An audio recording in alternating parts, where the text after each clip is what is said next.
Bonsoir et bienvenue dans votre JT de la CAN, épisode 6. Tout ce qu'il faut savoir, tout ce qu'il faut retenir de la compétition la plus prestigieuse du continent africain, c'est ici. Et ça dure 15 minutes avec moi en plateau. Vous avez pris l'habitude de les retrouver chaque soir. Patrick Julliard, bonsoir, journaliste à foot. Bonsoir, 365. Bienvenue, merci d'être avec nous à cette heure tardive. Hervé Kouamouo, pareil, journaliste indépendant, spécialiste du foot africain. Merci à vous deux, messieurs. Programme chargé ce soir. On va prendre tout de suite la direction du Caire et rejoindre l'un de nos envoyés spéciaux, Cédric Ferreira, qui a assisté au choc de la journée entre l'Égypte et la RDC, la République démocratique du Congo. Cédric, les Pharaons ce soir ont sans doute rassuré leurs supporters avec cette victoire 2-0. Ouais, les Pharaons qui ont effectivement, Benoît, rassuré leurs supporters. Vous les voyez encore, ces supporters qui quittent le stade. Le match s'est terminé il y a quelques minutes. Des supporters ravis par cette victoire 2-0 face à la République démocratique du Congo. Des Égyptiens qui se sont montrés extrêmement réalistes durant cette rencontre. Finalement, c'est toute la différence avec la RDC, puisque lorsque le score était encore de 0-0, les Léopards congolais ont tapé 2 fois la barre transversale par Marcel Tisserand et Jonathan Bolingui. À ce moment-là, la RDC a laissé passer sa chance, car en première période, l'Égypte a marqué ses 2 buts. Le premier par le capitaine Ahmed El Mohammadi. Il a bien repris le ballon suite à un cafouillage venu d'un centre de Mohamed Salah. Ensuite, la star de l'Égypte, l'idole du pays, Mo Salah, s'est ensuite chargé lui-même de mettre les siens à l'abri, bien servi par Trezeguet, l'autre attaquant en forme de l'Égypte. Les Égyptiens sont donc qualifiés pour les huitièmes de finale avec cette victoire. Le seul suspense maintenant, c'est qu'il reste à savoir si les Égyptiens vont terminer premier ou deuxième de ce groupe A. La réponse, ce sera lors du dernier match face à l'Ouganda. En revanche, côté congolais, les Léopards congolais, qui sont eux quasiment déjà éliminés de cette Coupe d'Afrique des Nations, ils sont encore en course, ils ont un petit espoir puisqu'on rappelle le règlement. Les 4 meilleurs troisièmes de chaque groupe sont qualifiés pour les huitièmes de finale. La RDC peut encore terminer troisième. Pour cela, il faudra absolument battre le Zimbabwe lors du dernier match et prier dans le même temps pour que les résultats dans les autres groupes leur soient favorables. Mais vu la forme affichée par les Léopards congolais dans cette CAN, difficile d'imaginer que le sort finisse par leur être favorable. Merci Cédric pour votre analyse de cette rencontre. Et c'est vrai, finalement, le choc de ce groupe A, ce sera, et on ne s'y attendait pas, entre l'Égypte et l'Ouganda pour la première place du groupe. Ce sera l'affiche de la dernière journée de ce groupe A. Oui, c'est pas étonnant. Finalement, ce sont les deux équipes qui, depuis le début de ce groupe, ont fait la meilleure impression. Mais le Zimbabwe, aujourd'hui, a bien failli créer des problèmes à l'Ouganda. On a créé. Après, sur ce match de l'Égypte, on a vu une attaque qui montait en puissance, nettement. Et un joueur particulièrement impressionnant. Bon, on sait que Mohamed Salah, c'est une star mondiale, mais Mahmoud Hassan, dit Trezeguet, lui, c'est l'homme qui monte dans cette équipe. Qui monte dans cette équipe, oui. Ils ont été omniprésents, ces deux joueurs-là. Ils vous ont rassuré, Hervé, ces Pharaons ce soir. On sait que l'entrée en matière dans cette Coupe d'Afrique des Nations, la pression du premier match, ça avait pesé un petit peu sans doute sur les épaules des Égyptiens. Plutôt rassurant ce soir avec ces deuxièmes rencontres. Oui, j'ai trouvé plus rassurant. Il y avait plus de jeu, ça allait plus vite, c'était plus cohérent. Bon, c'est vrai que ça reste défensivement, c'est un peu friable encore. Donc le dernier match va permettre de voir les réglages. Par contre, pour la RDC, avec une différence de but de -4, ouais. C'est vrai qu'il faudra une victoire très large contre le Zimbabwe. Parce que sinon, c'est vrai que ça risque d'être compliqué d'être parmi les meilleurs troisièmes avec... Et pourtant, ces Léopards, moi j'ai trouvé, ils n'avaient pas fait un mauvais match ce soir. Non, ils ont même très bien commencé. Ils ont pris le match par le bon bout. C'est eux qui ont eu l'initiative, qui ont privé un peu les Égyptiens de ballon. Mais malheureusement, il y a eu un peu de malchance en phase offensive et surtout beaucoup de fébrilité en phase défensive. À la perte de balles, c'était souvent la panique parce que l'Égypte a des joueurs rapides, des joueurs qui savent très bien remonter le ballon. Et c'est une équipe qui a un côté tueur, cette équipe égyptienne. Et c'est de bon augure, je pense, pour la suite parce que ce n'est pas forcément une équipe qui joue très bien, qui gagne une grande compétition. Ouais. C'est souvent une équipe qui est solide et efficace. Et finalement, la RDC, Hervé, ils vont peut-être payer leur non-match. Leur non-premier match face contre l'Ouganda. Face à l'Ouganda, il y a eu des excuses publiques d'ailleurs des joueurs. Oui, ils vont sans doute le payer. Et puis aujourd'hui, la maladresse. C'est vrai que dans les deux surfaces, ils n'ont pas été bons. Ouais. Mais c'est vrai que le premier match va est lourd de conséquences. C'est vraiment lourd de conséquences parce que deux buts. plus de buts. Chaque fois, c'est vrai que ça, c'est compliqué pour eux. Et un peu plus tôt dans la journée, messieurs, eh bien, dans ce groupe A, l'Ouganda, la belle surprise de la première journée, a concédé le match nul face au Zimbabwe, un partout score final. Match très ouvert avec des occasions franches de part et d'autre. Le match, il aurait pu basculer d'un côté comme de l'autre. Oui, absolument. L'Ouganda a ouvert le score sur une erreur du côté gauche zimbabwéen, donc qui a permis à l'Ouganda de marquer. Mais ce but a un petit peu crispé les Ougandais qui s'en sont contentés. Et le Zimbabwe a très bien réagi. Je trouve qu'ils ont, dans l'ensemble, plutôt dominé. Mais effectivement, au nombre des occasions nettes, c'était très équilibré et ça ne s'est pas joué à grand-chose. Et sur ce match, Kamabiliat, qui est un peu le maître à jouer du Zimbabwe, a été meilleur que Farouk Mia, qui lui avait été resplendissant au premier match avec 2 passes décisives. Donc la vérité d'un match n'est pas forcément celle du suivant. Je pense que l'Ouganda a calé physiquement parce que à partir de la 20e minute, il y a eu vraiment une vraie baisse physique avant de remonter vers la fin du match. Je pense que ils ont un jeu quand même qui est très engageant, pressing haut, remontée rapide à la récupération de balles. Et je crois qu'ils ont calé physiquement aujourd'hui. Allez, on va regarder ce que ça donne dans ce groupe A, les Pharaons qui prennent donc la tête fort logiquement avec ce match nul. L'Ouganda est quasiment qualifié de son côté avec ses 4 points au compteur en 2 matchs. Le Zimbabwe évite l'élimination prématurée et pourra espérer se qualifier s'il bat la RDC lors de la dernière journée. Il y a encore un espoir pour la RDC. Vous savez qu'il y a les 4 meilleurs 3e qui peuvent passer. Il faudra évidemment remporter ce dernier match face donc au Zimbabwe pour les hommes de Florent Imbengue. Autre rencontre aujourd'hui qui comptait pour le groupe B, le Nigeria qui était opposé à la Guinée, les Super Eagles qui se sont imposés 1-0.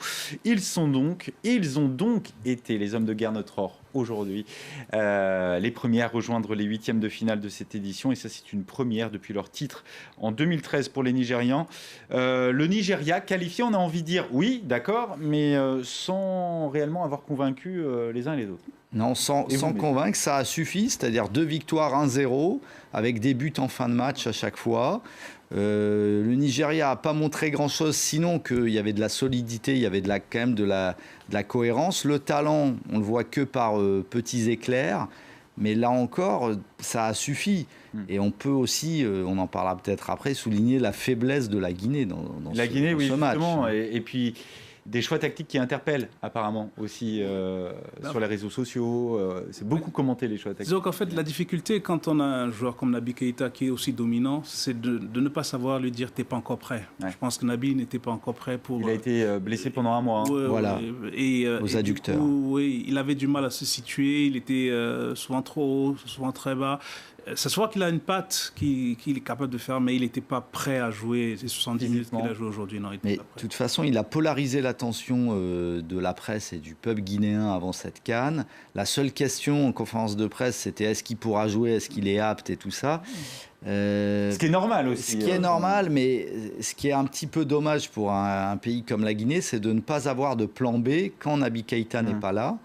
Il y a une Guinée avec Naby Keïta, une Guinée sans lui, et là aujourd'hui il était là sans être là, c'est-à-dire il était à la fois avec et sans, et c'est le cas aussi de beaucoup de sélections qui s'appuient sur leurs meilleurs joueurs. Malheureusement c'est trop, et on voit l'Égypte qui aurait pu ne s'appuyer que sur Mohamed Salah, il y a aussi Trezeguet qui équilibre l'équipe. La Guinée n'a pas trouvé le plan B, quoi. Par contre, c'est l'erreur qu'il y a sur le but, parce que ils ont fait un changement en phase sur un corner arrêté défensif.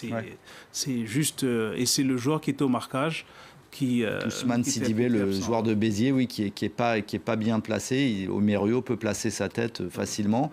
Un but un petit peu qui rappelle un de ceux qui avait pris le Barça contre Liverpool, d'ailleurs, en demi-finale de la Ligue des Champions. Allez, les matchs donc de ce jeudi, la fin de la 2e journée pour ce groupe B entre Madagascar et le Burundi. Les 2 néophytes, mais aussi et surtout ce choc dans le groupe C. On va en parler. 2 poids lourds du continent, 2 prétendants à la victoire finale, l'Algérie face au Sénégal. 2 équipes très séduisantes lors de leur entrée en lice. Ça sera en tout cas la 3e confrontation consécutive dans une phase finale de CAN entre ces deux-là. Et jusque-là, les Lions de la Teranga n'ont jamais battu les Fennecs. Pour cette rencontre, Aliou Cissé récupérera sa star, Sadio Mané, qui était suspendu lors de la première rencontre, lors du premier match. Échange de politesse, vous allez le voir, entre les 2 sélectionneurs aujourd'hui en conférence de presse. Il y a un gros morceau qui nous attend, une grosse équipe qui nous attend et qu'il va falloir être à 200% au maximum de nos moyens. Et pour ça, donc il n'y a pas d'euphorie de plus que ça. Juste la satisfaction d'avoir gagné ce premier match.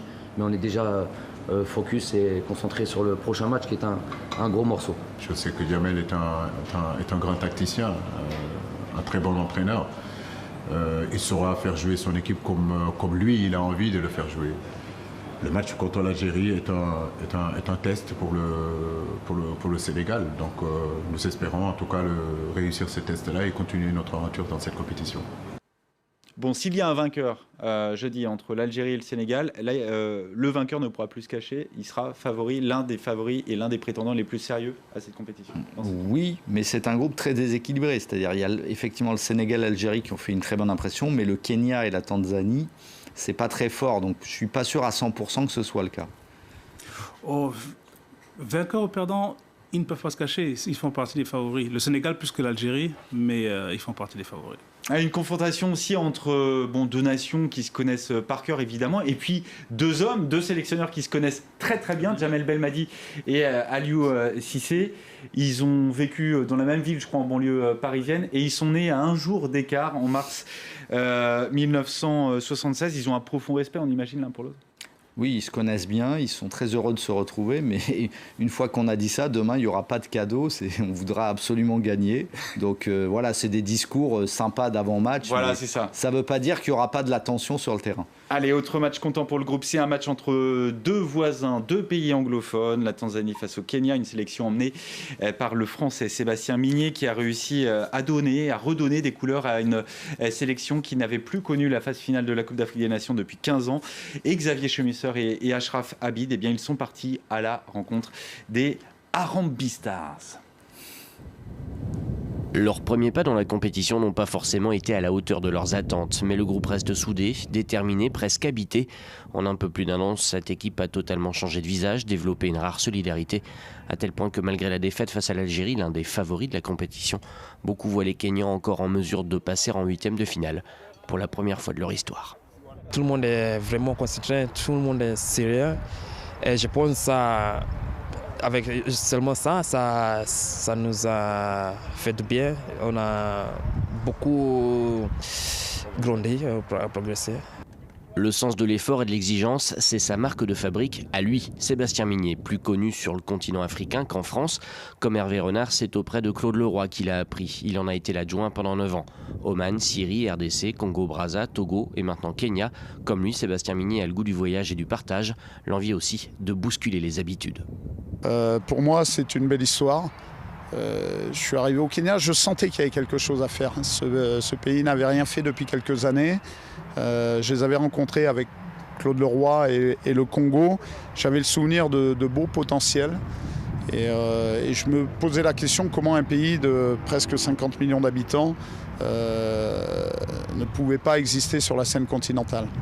Pour remettre le Kenya sur la carte du foot africain, il a fallu réorganiser, restructurer. La méthode est jugée miraculeuse du côté de Nairobi. Elle vient de mettre fin à 15 ans d'absence en Coupe d'Afrique des Nations. Les Harambee Stars auront toutes les raisons de croire en leur étoile face à la Tanzanie. Ils pourraient s'offrir en cas de victoire ce jeudi le droit de rêver à une place en huitième de finale au titre de meilleur troisième. Voilà, Sébastien Migné qui est très gentil avec les journalistes. Patrick, merci Patrick et Hervé de nous avoir rendu visite une nouvelle fois ce soir. Demain ce sera Elliot Samuel à ma place. Nous on se retrouve lundi prochain, un petit peu de repos.